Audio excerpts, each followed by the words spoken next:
This is a production of PBS Charlotte.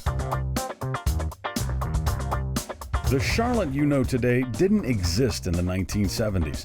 It wasn't a banking powerhouse. It wasn't one of America's fastest growing cities. And Uptown, it was a ghost town after 5. In the 70s, I was living in Greensboro. We looked down on Charlotte. We thought Charlotte was a secondary city. But the federal deregulation of banking and a growing airport changed everything. Are you ready? From the courtroom to the concert stage, from Vietnam to the Final Four, from school integration to skyline transformation. This was the decade that changed Charlotte forever. Funding for Echoes of the 70s, Soul, Struggle, and Southern Identity is provided in part by Ann Waters Dowd, in loving memory of her husband, W. Frank Dowd III.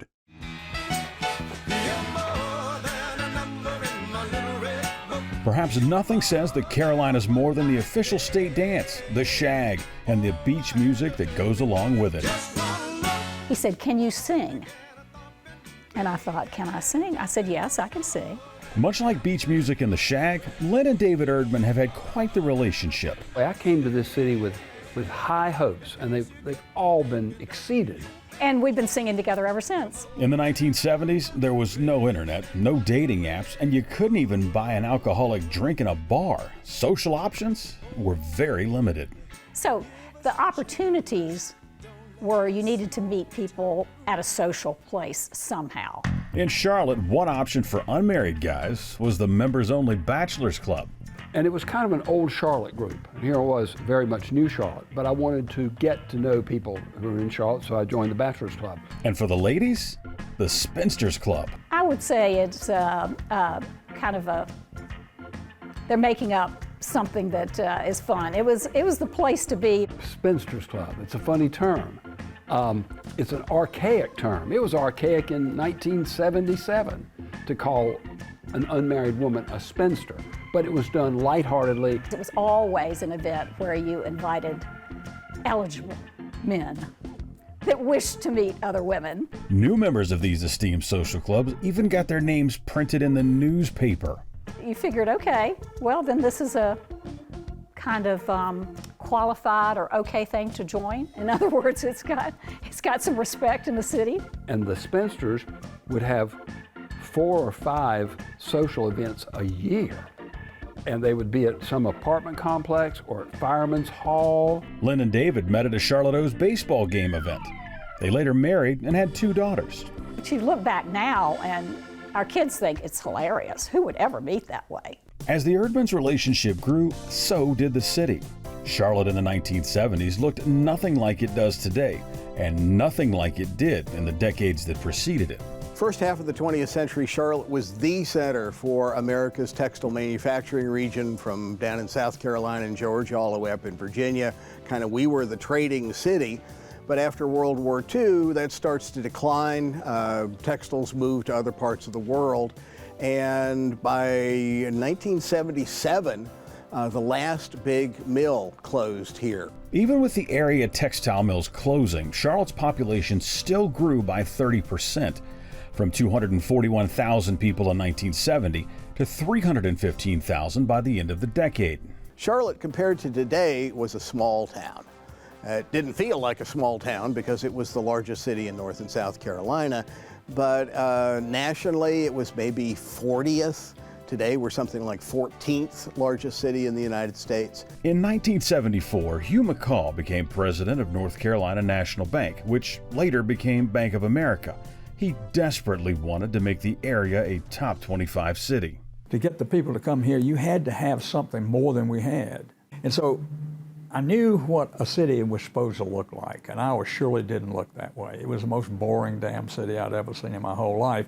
You couldn't buy a drink. They had more churches and bars. It was a remarkably boring town. In the 1970s, Harvey Gantt served as a city councilman who worked to create growth that followed the 1966 Odell Master Plan. Hugh McCall and I walked up and down Tryon Street many a days and talked about what made the Champs-Élysées in Paris great, and what does Charlotte have to do to get there? There was some development out on Highway 51 at that time, but Pineville was a long way away, and Matthews was a long way away, and Mint Hill was a long way away. Likewise, Huntersville.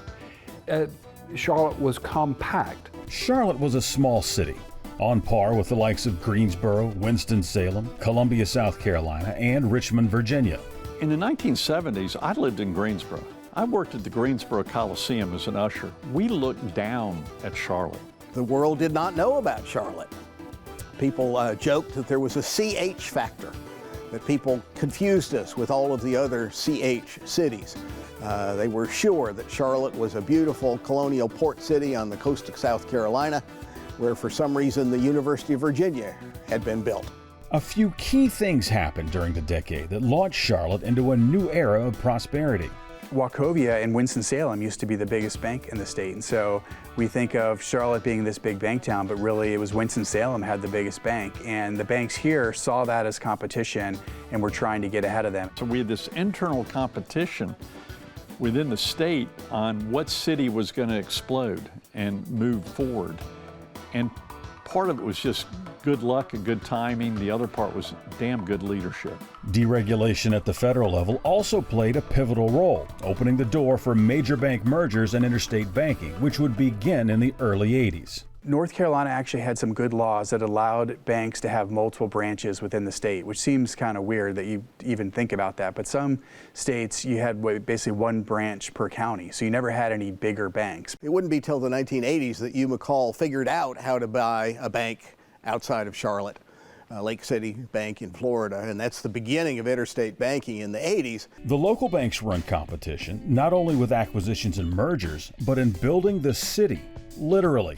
At the time, they were part of the group, they called them. It was Crutchfield and McCall, Rolfe and Neal at the Observer, other folks who they would get together and decide, hey, we need a new bus center in Charlotte. We need to raise money for Johnson C. Smith. We need a new hospital. They would get together and kind of make it happen. If the emergence of banks was the catalyst for Charlotte's growth in the 1970s, it was another sector of business playing perhaps an equally vital role. The second factor was Duke Power Company. When Duke Power decided to build 3 nuclear power plants, not only build them, but design them. So they hired all these engineers from all the top engineering schools in the nation. Think of how big of that decision had on Charlotte. And the third key element taking Charlotte from old mill town to modern-day city was a key decision in the 70s to expand Charlotte Douglas Airport. An airport that didn't have the best reputation following the crash of Eastern Airlines Flight 212 in 1974. Since the 1930s, the federal government regulated all domestic air travel as a public utility, setting fares, routes, and schedules. Used to be, you went point to point, federal government gave you permission to fly to Greensboro or to fly to Birmingham, and airlines were greatly limited in what they could do. But with mounting talk about lifting those regulations, Charlotte leaders began pitching the idea not of an airport expansion, but of building an entirely new terminal. The first airport bonds failed, even with John Belk as mayor. The people were in recession, gas prices, long lines at the gas pumps in the early 70s. Are you kidding? You want to put money toward an airport? That's foolish. Plans for the new 325,000 square foot terminal were now in motion, and Charlotte gained a huge advantage. We expanded the airport before our competing mid-sized cities did. But what it did was to position us as a hub outside the Northeast, outside of Atlanta. All that was left between Charlotte and its future was to get those federal regulations lifted. Jimmy Carter came into the White House with the notion of deregulation. And deregulation began with the airlines. And airlines could fly anywhere they wanted to. And very quickly they developed the hub and spoke system. In 1979, right as those federal regulations were lifted and new terminal construction underway, Piedmont Airlines left its home base of Winston-Salem and set up shop in Charlotte. The airport was renamed Charlotte Douglas International.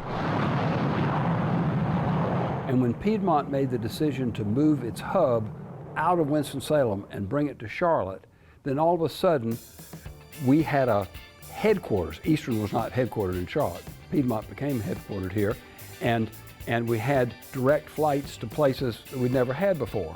As Charlotte's airport expanded, so did its possibilities. New flights brought new people, new companies, and new opportunities. But it was over a 25 to 30 year period that this happened. The airport, the banks, and Duke Energy Company. Without those three things, Charlotte would be a different city today. Other key things to happen in the 1970s included the opening of Carowinds Amusement Park in 1973, the launching of what would become a local food icon, Bojangles, in 1977. Bojangles grew up with Charlotte, and to see the growth, it's just been tremendous.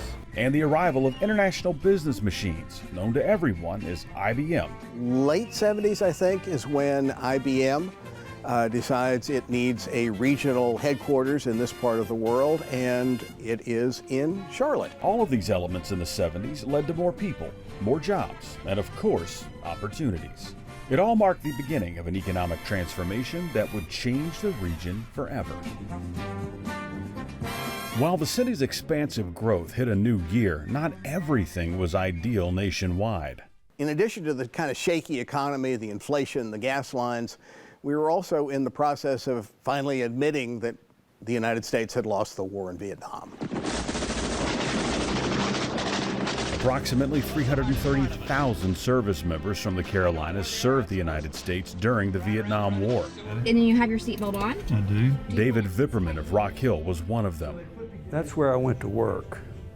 When I woke up in the day, that was my office. His mission on this day? Enjoy that flying feeling once again. A far cry from what he was asked to do so many years ago.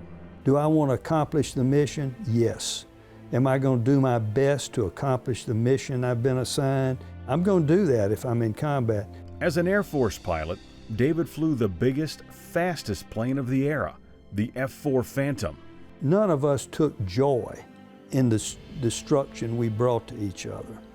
And I know there were missions that I flew that a lot of people surely were hurt.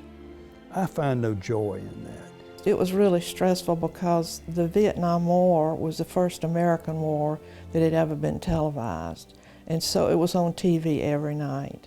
David was one of an estimated 3,000 servicemen who returned to the Charlotte area when the war finally ended. Last of the troops and allies are famously evacuated by helicopter. A lot of those folks come home to Charlotte. And it wasn't just American soldiers who came back to the States and to the Carolinas. But also a lot of the refugees from the Vietnamese population, people who had helped the United States in the war, were not real popular back home. Charlotte had Catholic refugee services that was a kind of a regional center for relocating refugees. In Mooresville, Richard's Coffee Shop is a gathering place, military museum, and support system dedicated to honoring those that served, and also those that didn't make it home. At Garinger High School in Charlotte, the names of 18 former students killed in Vietnam are etched in a granite memorial in front of the school. Those same 18 names can be found on the Mecklenburg County Vietnam Veterans Memorial, a 270-foot-long carved granite wall in Thompson Park, which honors the 105 county servicemen killed in action.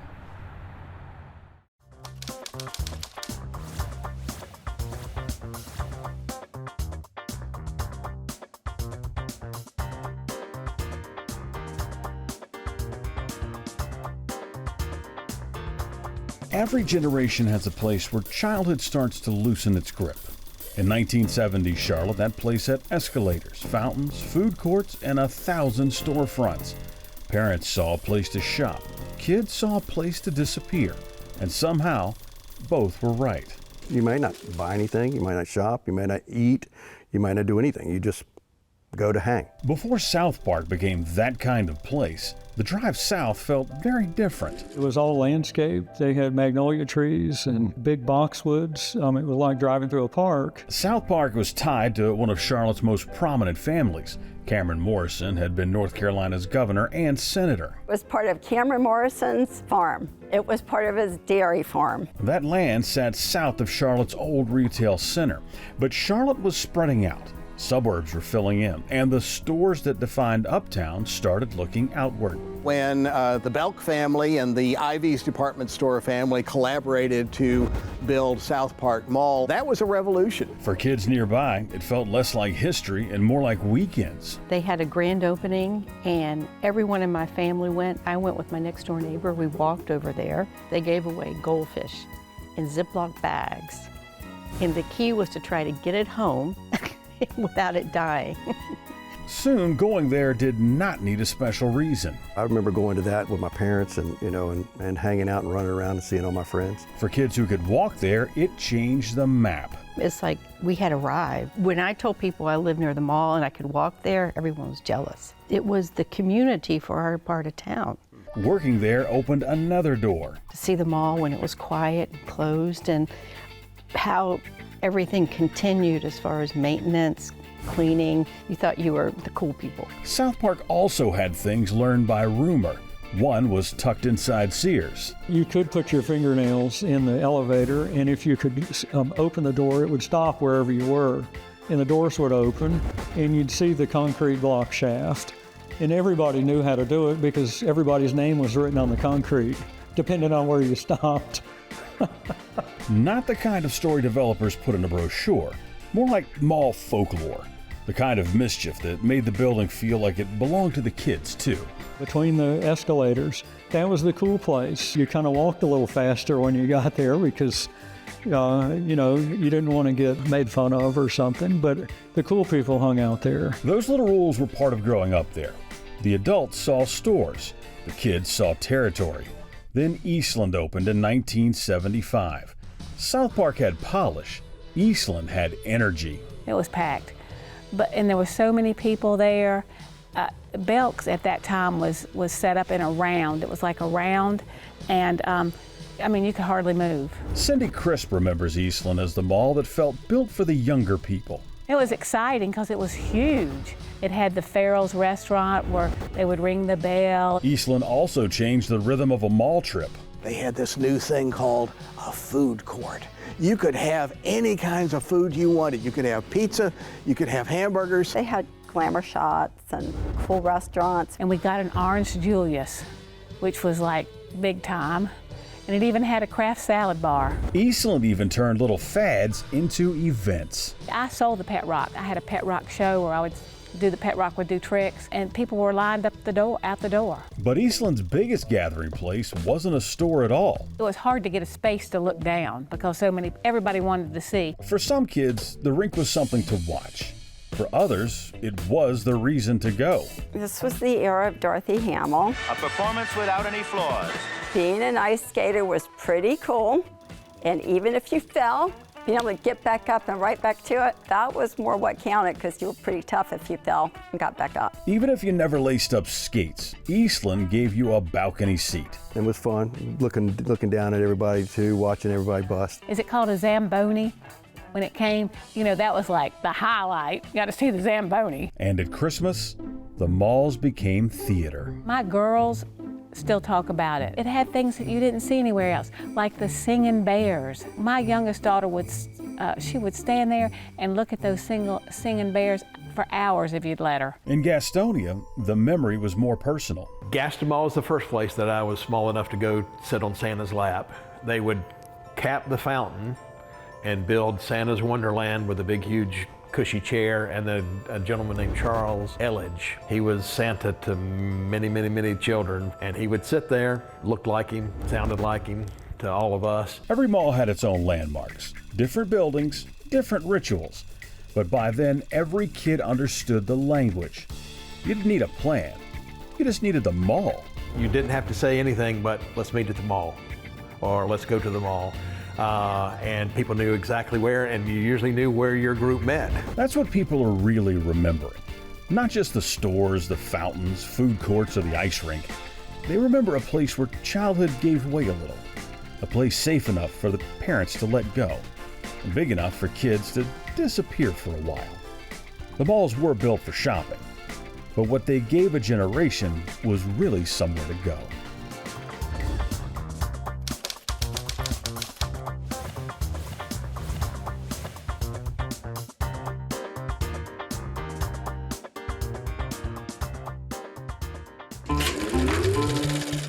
In the 1970s, America began thinking differently about nature. Across the country, there was a growing focus on conservation, open space, and the idea that land, water, and air needed protecting. I'm learning Charlotte never really understood the importance of having like park land and recreation land. Unlike other cities, never required developers to like set aside land for parks. So early on, it was basically the generosity of some of our early leading citizens, like Edward Dilworth Latta. He gave the first park, Latta Park. There were several other things that happened in the 70s at the federal level that were really important to this kind of movement. We called it the open space movement. So the Clean Water Act and the Clean Air Act were all done in the 70s. 5 years after becoming the fourth campus in the UNC system, UNC Charlotte observed the first Earth Day in April of 1970 with the support of founder and then Vice Chancellor for Student Affairs, Bonnie Cohn. This new conservation focus changed the way communities thought about open spaces. This was no longer only about playgrounds and ball fields. It was also about waterways, air quality, and the understanding that growth could erase natural spaces if no one moved to protect them. A lot of the early neighborhoods like Dilworth, Myers Park, these were designed by people like John Nolan that were park developers, so they were kind of given these rolling hills kind of thing. In the early 70s, Mecklenburg County began what some call one of the most innovative land use plans of the time for an area its size. A system with a broader footprint and vision for acquiring and protecting open spaces. In 1974, Mecklenburg County decided that they would develop a park and rec system that had a little bit different focus.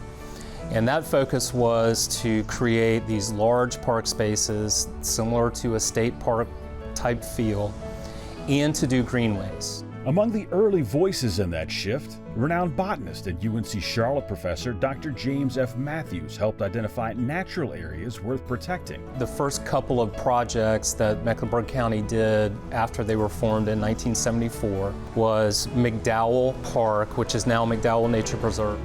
McDowell helped define what that early county model would look like. A place with room to spread out, a strong connection to nature, and the feel of a destination. And if you go in there, it has this very state park type vibe. It has a campground, and we have a nature center, and we have these big pavilions, and you can get out on the water and fish. Other projects followed. Latta Plantation Park, now Latta Nature Preserve, became another large county park space. And by the late 1970s, McAlpin Creek Greenway emerged as Mecklenburg County's first greenway. Over time, those efforts would grow into something larger. Park system shaped by two histories coming together, the city's early neighborhood parks and Mecklenburg County's new push toward larger parks, greenways, and open space. Being able to provide a phenomenal park system for our residents is probably the thing that all the employees of Park and Rec try and do, because there aren't any great cities that don't have phenomenal parks. As Mecklenburg County continues to grow, those early efforts remind us that progress and preservation can go hand in hand.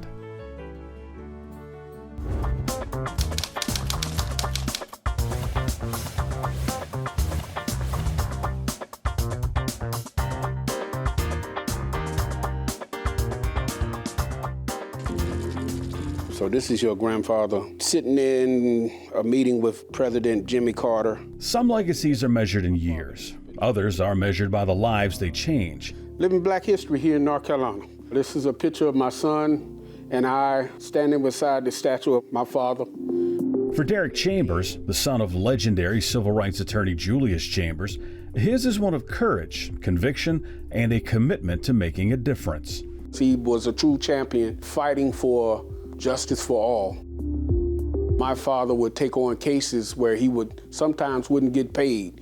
He would do it out of the kindness of his heart for his fellow mankind who were in need. I have one with him and Vernon Jordan. Sitting on the couch, flipping through old pictures, Derek and his son Miles reflect on how Julius' advocacy for African Americans helped shape our society. If it wasn't for the pathway and the movement that they had for civil rights, I would have met the people that I met now. Julie's case that makes them most proud is Swan versus Charlotte-Mecklenburg Board of Education. It gave the opportunity for all individuals, no matter what background you came from, what side of the city you came from, for us to come together as one. He represented the Swans, an African-American couple who wanted their 6-year-old son to attend the historically white Seversville Elementary, but were denied by the school board. Julius filed the initial pleading in 1965. In 1970, the suit went before the U.S. Supreme Court, and in 1971, the court decided that the federal courts could use their power to require school districts to integrate. One of those remedies can be putting kids on buses so that some of their education they go to their neighborhood school, some they go to a crosstown school. With the ultimate goal of creating more racially balanced schools. Charlotte really became a national model for that, and we saw other cities throughout the South begin to adopt busing campaigns to integrate and desegregate their schools. The victory made Julius a household name in the fight for civil rights.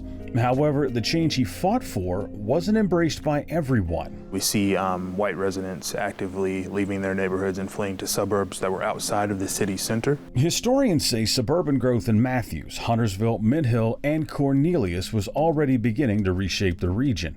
But the changes happening weren't driven by just one moment in history. The aftermath of the Swan case was one piece.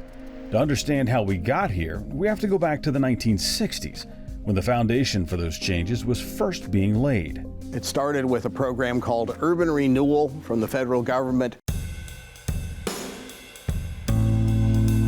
which focused on revitalizing cities across the U.S. by demolishing areas that officials said were in poor condition and replacing them with modern structures. I think the leaders of the 60s and 70s were really trying to do what they thought was right. But in hindsight, they probably did the opposite. For white Charlotte leaders, the Brooklyn neighborhood, a long-standing African-American community, was at the top of that list, to be replaced by hotels, government buildings, and offices. It was more than a place on the map. Brooklyn was a city within a city, where you had white-collar and blue-collar persons living beside each other. Worshiped, played, lived, and grew up together. What we have here is a plaque of remembrance. Reverend Dr. Janet Garner Mullen shares what she remembers about growing up in Brooklyn, how much of a tight-knit neighborhood they were, and all the love she felt there. To be able to go from house to house and laugh and play in the streets, and the smell of nice food coming out of the windows, and going to the park and being together as a community. She also remembers the devastation that began in 1961 and carried on through the 70s, when officials destroyed the neighborhood she called home. And when we saw these bulldozers and these white people coming over, and this man on a bulldozer in a suit smiling as he was tearing down our homes, we as young people, as children, wanted to know why was this happening? In the end, over 200 businesses, 13 churches, 2 schools, and over 1,400 homes were bulldozed, forcing residents to find new places to call home. For those who settled in the West End, they were uprooted again by interstate construction in the 1970s and 80s. And it wasn't just Brooklyn. There were other pockets of African-American residents, the Greenville neighborhood off of Statesville Avenue. The upshot of that was in the 70s, people who had been displaced from these older black neighborhoods looked to new areas. West Boulevard, which had been black and white, became almost entirely African-American. The Belmont neighborhood near me on the east side, which had been white working class, became almost entirely African-American. In the 1970s, Charlotte was an even more segregated place than it had been 15 years earlier. Another part of Charlotte that tells the story of change during this time is Fourth Ward. By the mid-1970s, this once thriving neighborhood was facing a very different reality, with vacant homes, boarded-up buildings, and properties that had fallen into disrepair. But instead of letting history disappear, a group of banks, community leaders, and preservationists saw an opportunity to bring Fourth Ward back to life. Through low-interest loans and restoration efforts, they began saving the neighborhood's historic homes and its story. Then in 1976, the creation of the Friends of the Fourth Ward helped turn that momentum into a long-term commitment to preservation and revitalization. Today, Fourth Ward stands as a reminder of what can happen when a community chooses to invest in its past while building for its future, where restored Victorian homes now share the block with new housing, restaurants, and modern development.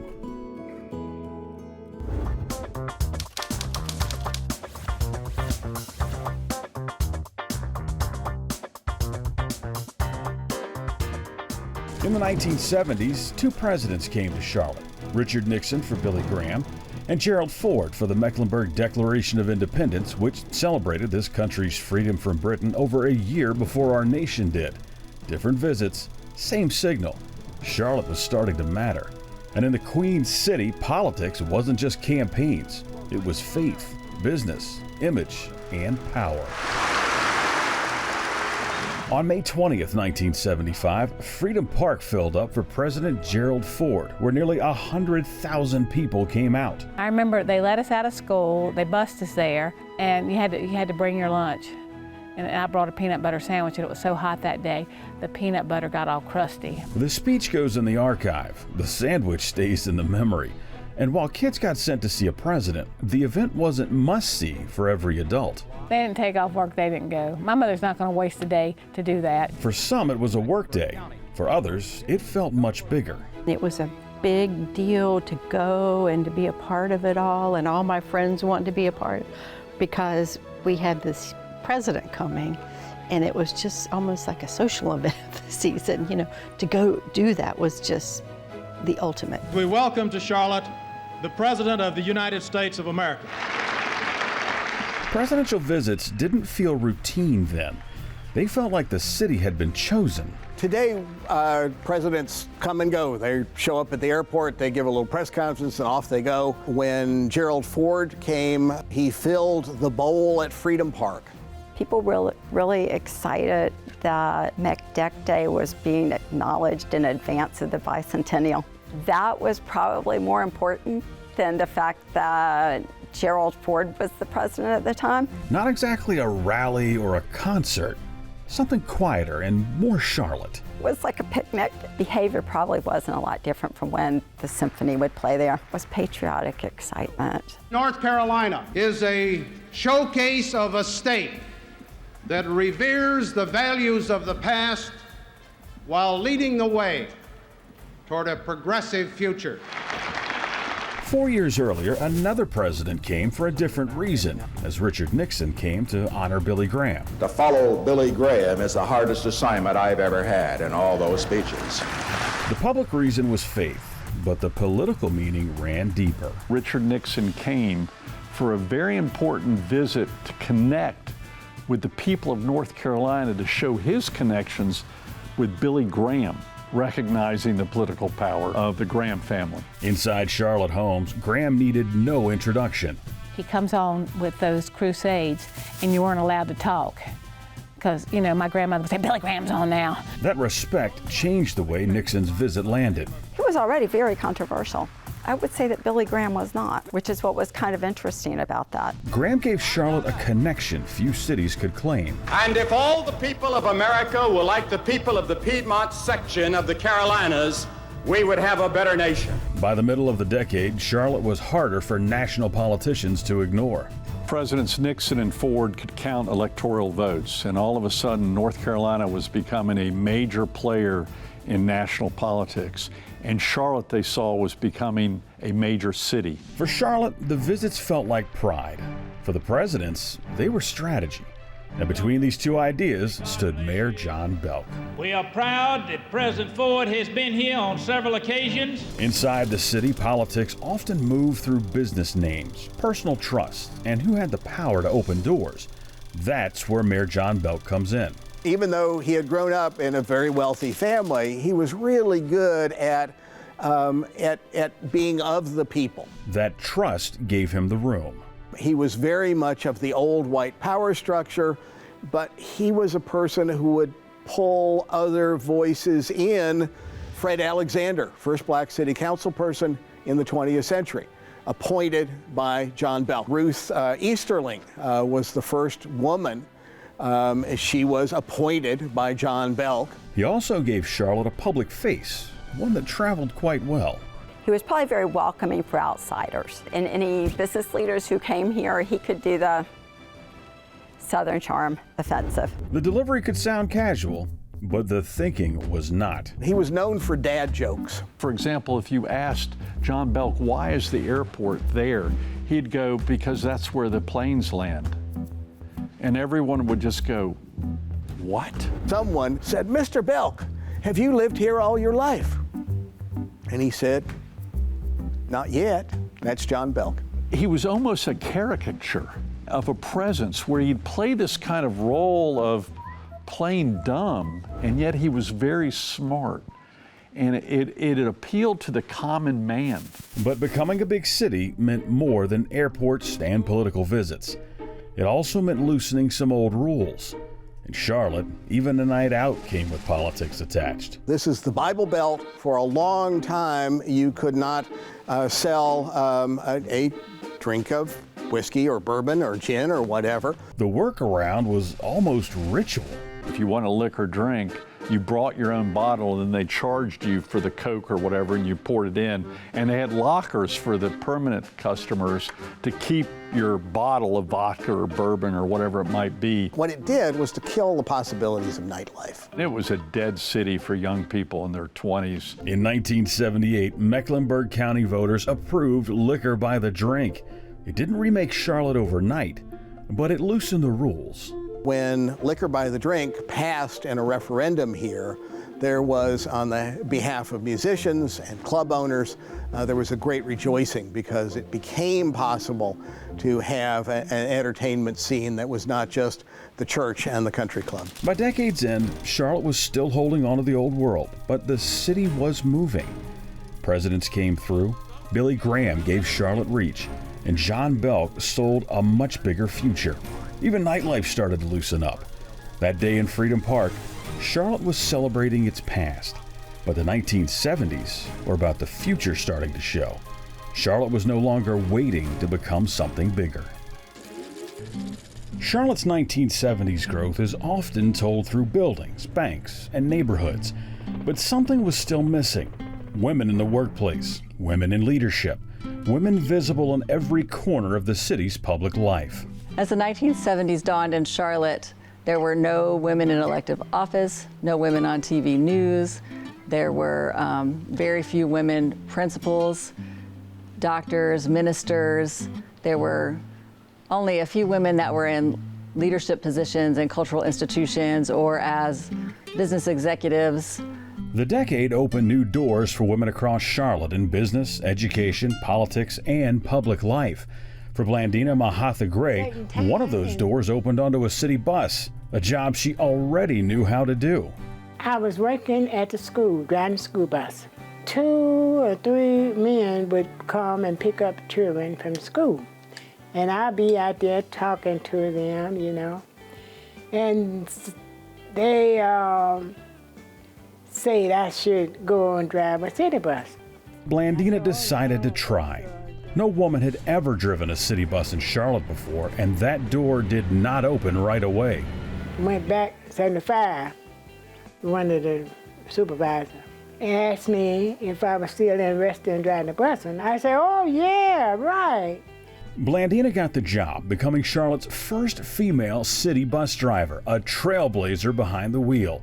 In many ways, the role fit her like a glove, but making history did not make the work any easier. The buses were often old, heavy, and hard to handle. That's the one I was trained on. And I think that was about the first day or two I started working. No power steering? Some of them didn't have. No, you had to use your power. And not everyone welcomed a woman in the driver's seat. Some male supervisors resisted training her, and a few passengers chose not to ride on her bus. They might walk away, you know. So I say, hey, I ain't got to wait on the bus. You the one waiting. She didn't wait for the job to get easier. Blandina kept showing up day after day, route after route, making history along the way. I feel good. just see me doing something that I didn't nobody else want to do.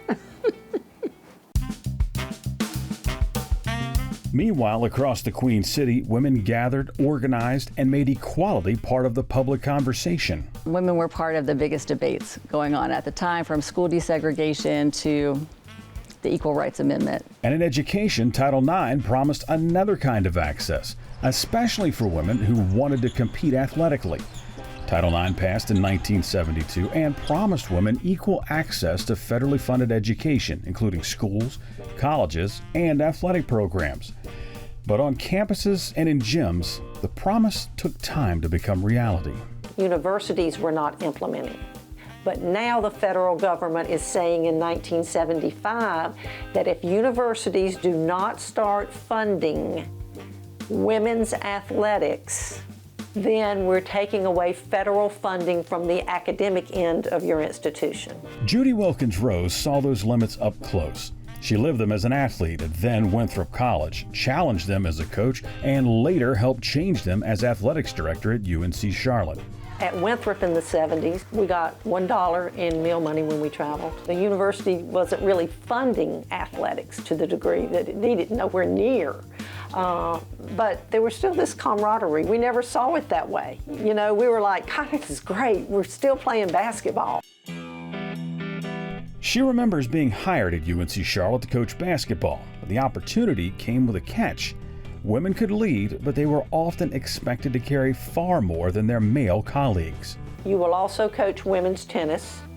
You'll be over the lifeguards. But I think what they were trying to do was give me enough jobs to justify paying me the $8,000 that I made that year. From breaking barriers behind the wheel to leading from the sidelines, these women prove that equality isn't achieved in a single moment. It advances one courageous first at a time.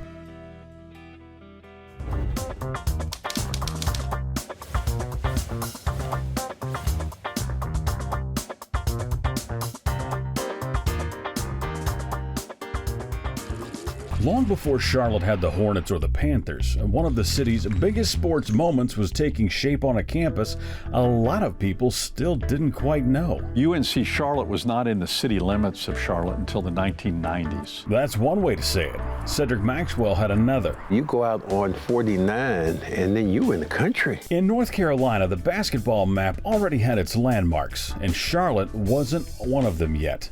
But Melvin Watkins could see the outline. You know, they talked about and actually showed me a vision of what the campus was supposed to be. I guess glorified junior college may be the best way to describe it. Cedric Maxwell would one day be drafted by the NBA's Boston Celtics. But when he first heard from Charlotte, he wasn't thinking about Boston, banners, or anything close. Truth is, he wasn't even totally sure which Carolina sent the letter. Got my recruitment letter from UNC Charlotte and thought I was being recruited by Chapel Hill. My first recruiting trip, and I went to the cafeteria and we had breakfast that morning. I said, can you go back and get some more? He said, yeah, all you can eat. I said, where's the paper at so I could sign? Before the rest of the country figured them out, Charlotte had already built something at home. First in the mine shaft, later at the Coliseum. My 4 years of college, we never lost a home game when I played. When Cedric played, we never lost a home game. Teams that came there came with a smile, left with a frown. By 1976, Charlotte had done enough winning to earn a trip to the NIT. From Madison Square Garden in New York City. Can you imagine this country bumpkins going to New York City? Oh man, we thought we had died and gone to heaven. They didn't come home with the NIT trophy, but they came home different. And when they got back, Charlotte was waiting on them. There were about 5,000 or 6,000 people at the Little Charlotte Douglas Airport. And I remember this black woman coming up to me with a plate of cornbread. Cornbread, I know you love. I remember that. Before the big sports city image, the 49ers gave Charlotte something to rally around. I remember even as a kid tuning in, and then they were local heroes. The basketball team at the University of North Carolina, Charlotte, they're called the Mean Green. And it was just the neatest thing that our UNCC was on TV and making it this far. The next season, that confidence carried right into the NCAA tournament. Central Michigan first, followed by Syracuse, and then Michigan. Number one in the country at the time came in thinking they were just going to keep on moving. They were number one. They weren't number one once we left the building. That win sent Charlotte to the Final Four. Against Marquette, the 49ers were one basket away from playing for it all. One basket from North Carolina. One basket from forever. I was involved in all these plays, and the last one, there's a long pass. I grabbed the basketball. I recovered quick enough to get there and block his shot as he tried to dunk it. The ball was on the rim, and he tapped it in while it was essentially goaltending. And now it's a matter whether it fell before the buzzer. It is good! It hurt then. It still hurts now. But losing that game didn't make the run smaller. A school some people confused with Chapel Hill made the country learn a different name. I don't think anyone felt like they had lost. I think everyone felt like, wow, they made it to the Final Four. That's just incredible. That's why it lasted. Not because they won, but because of what Charlotte saw in them. A school, a city, and a team all trying to prove they belonged. That team gave Charlotte one kind of roar. But in the 1970s, the city was finding its voice in other places too. In arenas, in clubs, on the radio. And if basketball gave Charlotte something to cheer for, music gave it something to move to. Charlotte turned up the volume. Rock bands filled the Coliseum, festival crowds poured into the Speedway. Singer-songwriters, blues players, gospel groups, and local bands all found stages across the city. But the Queen City music scene had been building for decades. Charlotte was always sort of perceived as a music city, and WBT radio could hear that station from Maine to Cuba. For decades, that was a mainstay. Even the Carter family, you know, Johnny Cash married into the Carter, they moved to Charlotte to have a show on WBT. Then in the mid-50s, the Charlotte Coliseum was built. $4 million will be spent to make it the finest structure of its kind in the South. And that was one of the largest coliseums in the United States, or in the world. And so if you had a hit in the 50s or 60s, you were playing the Coliseum. 30 to 40 years of Charlotte being a mainstay in the Southeast for music really gave the 70s the platform to kind of do what it did. That platform helped Charlotte carry its musical roots into a louder, more electric era. Country, gospel, blues, and soul moved forward, meeting rock, funk, disco, and the emerging energy of a new decade. Everything was an evolution. So, you know, there's all this mixing of jazz evolving, there's all this stuff happening with like Motown waning and R&B spreading out and taking its different wings, the rise of funk and disco. You had Southern rock, which is a sort of a mixture between country music and rock music and a little bit of soul thrown in there. And that's pretty much the South. Southern rock may dominate the memory of the decade, but Charlotte radio stations also carried one of the 70s most defining voices, North Carolina-born Roberta Flack. Killing me softly with this song, killing me softly with this song. Roberta Flack was one of the biggest artists of the 70s as far as being a female vocalist, especially a black female vocalist, and her songs rang out all over the place. People were dancing, and she is from Black Mountain, North Carolina. Really the whole world sat up and take notice of Roberta was when she did First Time Ever I Saw Your Face and then Killing Me Softly. Both of those were massive hits. Geography also worked in Charlotte's favor as a growing music city. As national acts moved through the Southeast, the city became an easy place for musicians to stop, play, and build an audience. Being at the intersection of I-85 and I-77 helped a lot. There were a lot of acts who were looking for some place to play between Washington and Atlanta, and Charlotte was the perfect place. A perfect place for Charlotte's biggest venues, and even smaller rooms carried the sound and spectacle of the decade. The Coliseum could hold rock, country, soul, gospel, large religious crusades, and even Elvis, the King, returning to the Piedmont again and again. Oh, yeah. By the 70s, he was the god that people remember him as. There are bootleg photos from his Charlotte shows in the 1970s with the white suit and the sweat flying off of him. Charlotte was the hometown, in some ways, of Billy Graham. By the 70s, he was the leading evangelist in the world and would come back to Charlotte and, like a rock star, would fill the Charlotte Coliseum. I know there's a famous sign that has Elvis, Billy Graham crusade, and then under that, professional wrestling. So you get a little bit of Elvis, you get the King, you get a little bit of religion, you get some pro wrestling. Outside of the city, the festival era was also reshaping North Carolina. In 1970, Love Valley, a tiny western-themed town north of Statesville, became the site of a rock festival that felt almost unbelievable. Southern bands, crowds, traffic, police attention, and the sense that the freewheeling spirit of the 60s had entered a different decade. The Allmans was kind of starting to build out of Macon in the late 60s, and they were touring. They actually played the Love Valley Festival in 1970. The Love Valley Festival was kind of the end of the 60s. Southern rock bands were getting out and playing North Carolina, coming through here almost from the start. And in August of 1974, that energy roared into Charlotte Motor Speedway. August Jam began as a concert and became one of the city's largest, loudest, most talked about music moments. And the August Jam, they were set up for like 70,000 people, and it's estimated that 200 to 300,000 people showed up. Performing, you had the Allman Brothers, you had Emerson, Lake and Palmer, you had Marshall Tucker Band, Fog Hat. Just before showtime, traffic had ground to a standstill as hundreds of thousands of concert goers overwhelmed every route into Charlotte Motor Speedway. With legendary DJ Wolfman Jack still en route by helicopter and the station's scheduled MC Jake Thomas trapped in the gridlock, the microphone unexpectedly landed in the hands of a young Charlotte radio DJ named Larry Sprinkle. Someone called in, no cell phones back then, but the old-fashioned phone said, "Traffic is stopped on Highway 29. People are walking in." The general manager said, "Larry, you're up." And I went, "Okay, showtime." And so I walked out on the stage, and if you can imagine, every spot at the Charlotte Motor Speedway is occupied by somebody. And the sound, when they knew things were going to start, I mean, it was like the loudest concert crowd multiplied 1,000 times.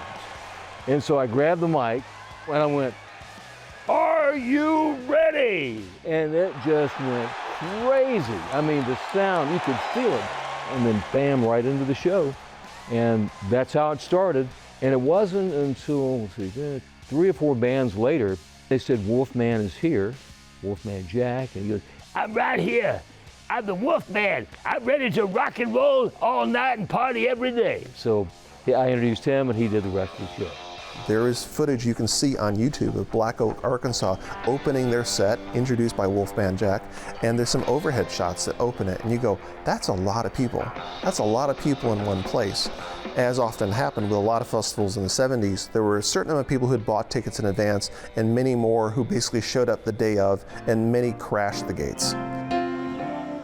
But 1974 carried more than the sound of amplifiers at the Speedway. That same summer, Grandfather Mountain drew crowds to the Blue Ridge for its Singing on the Mountain Gospel Festival. Telling the world that the Savior has come. Johnny Cash, June Carter Cash, Maybelle Carter, and others brought country and gospel tradition to the mountain. And off stage, June celebrated her birthday with cake, family, and friends. But most music across the Piedmont did not happen in front of large crowds. It happened in rooms, restaurants, bars, clubs, and listening spaces where musicians could experiment and build a local audience. What's happening in the 70s almost sometimes depended on the venue that you went to see. If you were going to the Coliseum or Park Center or somewhere else like that, you were going to see a louder band, maybe a regional, national touring act that you. If you just wanted to go to a restaurant on Thursday night, you were more likely to see a singer-songwriter. Any given night on the Charlotte Observer or even the Charlotte News, you could go to the paper and say, oh, okay, I feel like going to this restaurant. Oh, so-and-so is playing. The Double Door Inn, opened in 1973 by the Karras brothers, quickly became one of the region's essential listening spaces. So originally the musicians would play in what had been the former game room. Musicians kept coming in, opportunities kept coming in. Eventually the Dixie Dregs, another notable band in the South during the 70s, wanted to play there, wanted to play 2 nights. So they built the stage that became the stage for the Double Door. And after May 1976, it was all music. And I don't think Nick and the Double Door ever looked back. Even as the Double Door became a signature stop for Black Charlotte, clubs like the Excelsior carried their own history as places for music, community, and culture. The Excelsior Club was like the primary black music club in Charlotte at the time. Sam Cooke and James Brown and Nat King Cole and Will Harrison would have all come through there. And having that club as a base was a really, really important staple. Charlotte in the 1970s was a center for gospel music. There was a white gospel circuit, there was a black gospel circuit. That was the bread and butter of entertainment for a lot of people. Charlotte didn't come out of this decade with one sound. It came out with a music scene that could hold and draw a crowd for all of them. It's not necessarily folk or blues or soul or R&B. It's sort of this Piedmont or this whole North Carolina thing. You can't really put your finger on it. But it's in the water. It's just a part of us. Suddenly in the 1970s, North Carolina musicians are all over the radio. And whether maybe it wasn't just one defining event, but it was a series of small events. The story of music in Charlotte in the 1970s isn't one big earthquake, it's a series of small earthquakes. The music and art and culture throughout the 70s into the 80s reflected what was happening in the Queen City. The Charlotte that entered the 1970s was still searching for its identity.